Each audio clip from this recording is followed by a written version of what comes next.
Riedewaan, thank you so much for your time. We appreciate it. So please clarify for us, if you can, Riedewaan, what exactly happened at Koeberg and what the consequences could have been. Yeah, good morning, and thank you for the opportunity. This was a job done by one of our workers on site who went to the wrong component and worked on the wrong valve, as reported, which we have subsequently, obviously, then shared with our staff, and that's what was then reported. I must though indicate that the issue had no consequence from a safety perspective. The matter that's been reported on, and what we've done with a communique that was then shared broadly with the public, or that was shared. It's an internal communique which we publish on a daily basis. We talk about what's happening, but also where there's important messaging that we need to get across to the organization.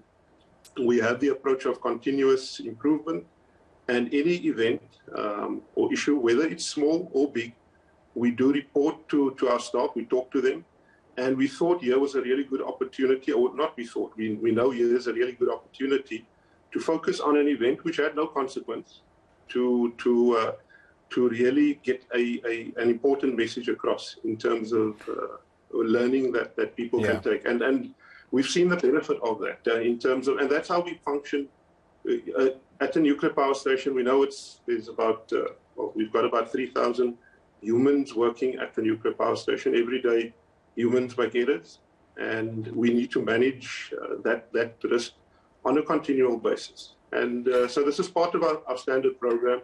Internally, we use this for learning, for talking to our staff to get important messages across, and that's what the communique was all about. But part of many other things that we do also.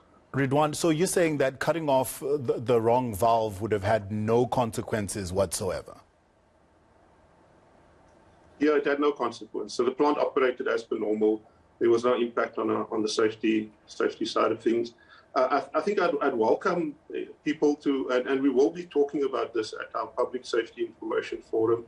We've also shared that information with some of the local community to talk about what's happened.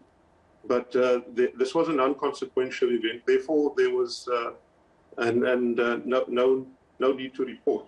What I must though say, whether there's a consequence or not, each of these issues where we see an error being made, we do report those, and we do use that as learning opportunities to ensure that these issues do not repeat or do not become more significant.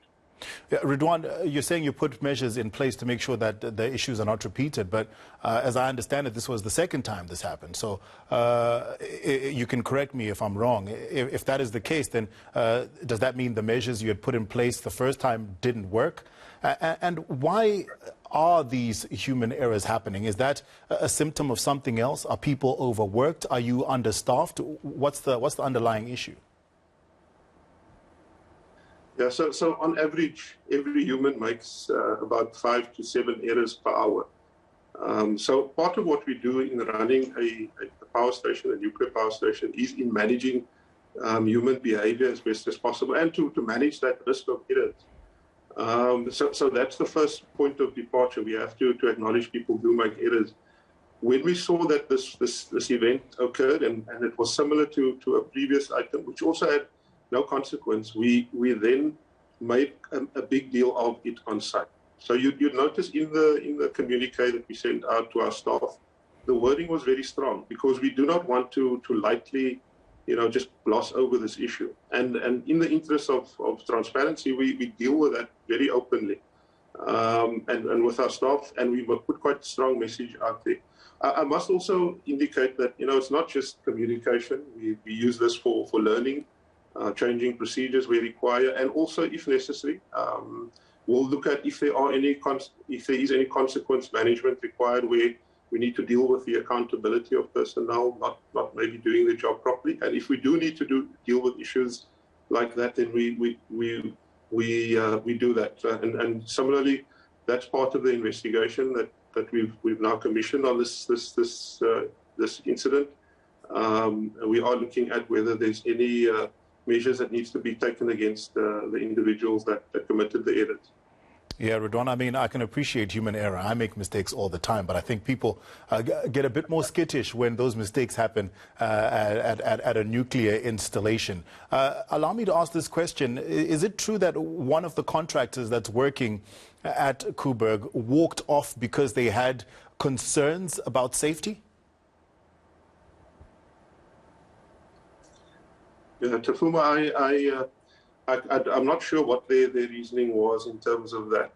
I can confirm, though, we've been putting a lot of measures in place in terms of and as we always do, to drive safety, specifically during an outage. We get up to 2,000 people on site, additional to our normal personnel on site. So we've put a lot of measures in place to do that. And I believe we're seeing the value of that. We've had no safety incidents where people have gotten hurt for quite a while, and during this outage. So we do put those messages across to the organization.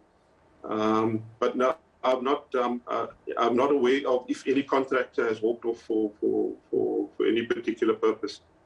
All right, Riedewaan, thank you so much for your time. We appreciate it. And I think it helps that you've come on and you've provided clarity. That's the kind of transparency people are after. We appreciate it. Eskom's Chief Nuclear Officer, Riedewaan Bakardien, speaking to us.